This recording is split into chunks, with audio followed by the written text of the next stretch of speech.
एक ऐसी अदाकारा जिनमें ना ग्लैमरस था न ही तड़क भड़क, फिर भी वो फिल्म इंडस्ट्री की नंबर 1 सफलता की कुर्सी पर जा पहुंची। उनके दौर में उनका जलवा ऐसा था कि बड़े बड़े एक्टर उनके साथ काम करने के नाम से ही डर जाया करते थे। यहाँ तक कि उनके सुपरस्टार पति को भी उनके टैलेंट से टेंशन होने लगी थी। वो फिल्मों के अलावा राजनीति में भी उतरी और दोनों ही जगह सफल रही। एक तरफ जहां दूसरे कलाकार राजनीति में कुछ नहीं कर पा रहे थे, वहीं ये अदाकारा अभी तक टिकी हुई थी। लेकिन क्या आप जानते हैं कि महज 11 साल की उम्र में ही फिल्मों में काम करने वाली ये अदाकारा किसी फिल्मी परिवार से नहीं थी। लेकिन क्या आप जानते हैं कि ये अदाकारा अपने सुपरस्टार पति से भी ज्यादा सफलता हासिल की और उनकी बेवफाई का डट कर मुकाबला किया और अपने सुहाग को वापस पाया। क्या आप इस बात पे यकीन कर पाएंगे कि पर्दे पर सबसे शांत और सुशील दिखने वाली ये अदाकारा आज के समय में सबसे तेज, मुंहफट और झगड़ालू के नाम से मशहूर है। तो कौन है ये अदाकारा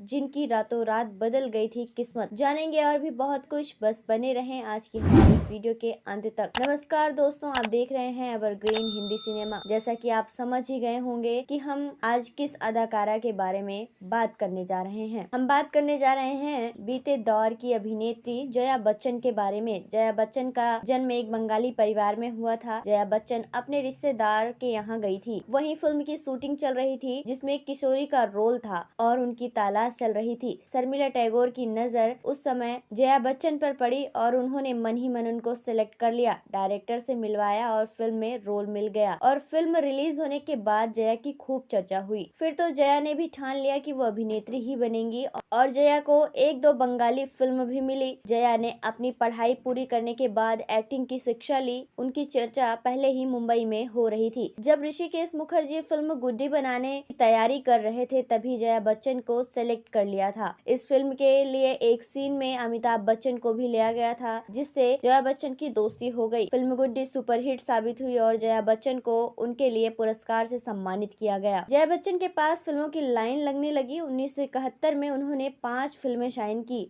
और जिनमें से कुछ हिंदी और बंगाली रही। इन सभी फिल्मों के लिए भी उन्हें पुरस्कार से सम्मानित किया गया। इसके बाद जया बच्चन ने कभी पीछे मुड़कर नहीं देखा। 1972 में 11 फिल्मों में काम किया जिनमें से एक फिल्म अमिताभ बच्चन के साथ भी आई जिसका नाम था एक नजर। ये एक रोमांटिक फिल्म थी जो ज्यादा खास तो नहीं चली लेकिन दोनों को एक दूसरे के करीब कर दिया। इसके बाद जया की फिल्म आई राजेश खन्ना के साथ जहाँ अमिताभ बच्चन उनसे मिलने आया करते थे। इस बात से राजेश खन्ना नाराज होते थे और मजाक भी उड़ाया करते थे। इसी बात से गुस्सा आने पर जया ने राजेश खन्ना से कहा, देख लेना एक दिन ये तुमसे बड़ा स्टार बनेगा। जया को अपनी बात साबित करने का मौका भी जल्द मिल गया। अमिताभ की फिल्म जंजीर बन रही थी लेकिन फिल्म फ्लॉप होने के कारण अमिताभ के साथ कोई अदाकारा काम करने के लिए तैयार नहीं हो रही थी। ऐसे में जया ने न सिर्फ उनके साथ फिल्म में काम करने के लिए हामी भरी बल्कि जान डालकर उसमें एक्टिंग की। फिल्म सुपरहिट साबित रही। अमिताभ की एक नया नाम इंडस्ट्री में अमिताभ को मिला, एंटी यंग मैन का। अमिताभ और जया की जोड़ी को लोगों ने बहुत ही ज्यादा पसंद किया।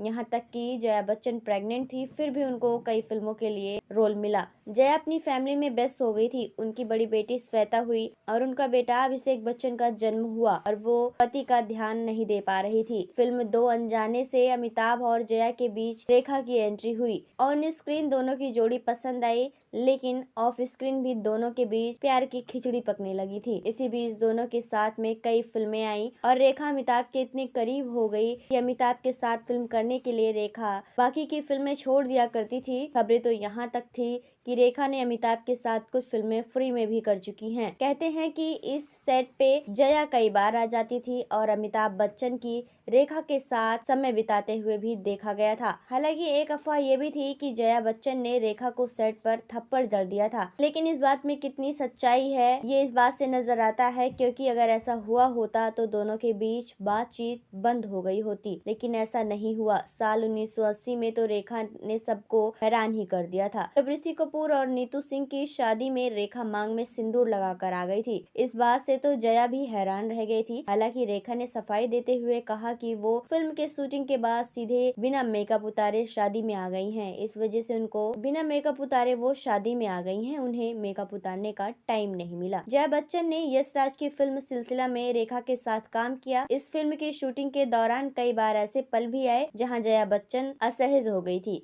यश चोपड़ा ने इस फिल्म की कास्टिंग कुछ इस तरह से की थी मानो रियल लाइफ में चल रहे सिलसिले को पर्दे पर पहुंचा दिया हो। कहते हैं एक बार जब अमिताभ बच्चन घर पे नहीं थे तो जया ने रेखा को घर पे बुलाया। देरी सहमी रेखा उनके घर पर गई और जया ने रेखा से खूब बातचीत की। लेकिन जब जया बाहर मेहमान को छोड़ने गई तो जया ने कहा, चाहे जो भी हो जाए मैं अमिताभ को कभी नहीं छोड़ूंगी। ये बात सुनकर रेखा के पैरों तले जमीन खिसक गई और रेखा ने अमिताभ को पाने का सपना हमेशा हमेशा के लिए छोड़ दिया। इसके बाद जया लंबे ब्रेक पर चली गई। इस बीच अमिताभ का नाम जीनत अमान और परवीन बाबी के साथ भी जुड़ा, जिस वजह से जया परेशान रहने लगी थी। कहा जाता है कि अमिताभ बच्चन दिल फेंक थे और उनकी पर्सनैलिटी ऐसी थी कि अभिनेत्रियां उनके पास खुद खींची चली आती थी। इसी बीच जया बच्चन अपने बच्चों और परिवार को संभालने में लगी रही। जब उनकी बेटी श्वेता की शादी हुई तब जया बच्चन को लगा कि उन्हें फिल्म में दोबारा से एंट्री लेनी चाहिए। कहा जाता है कि जब 18 सालों के बाद जया बच्चन फिल्मों में वापस आई तो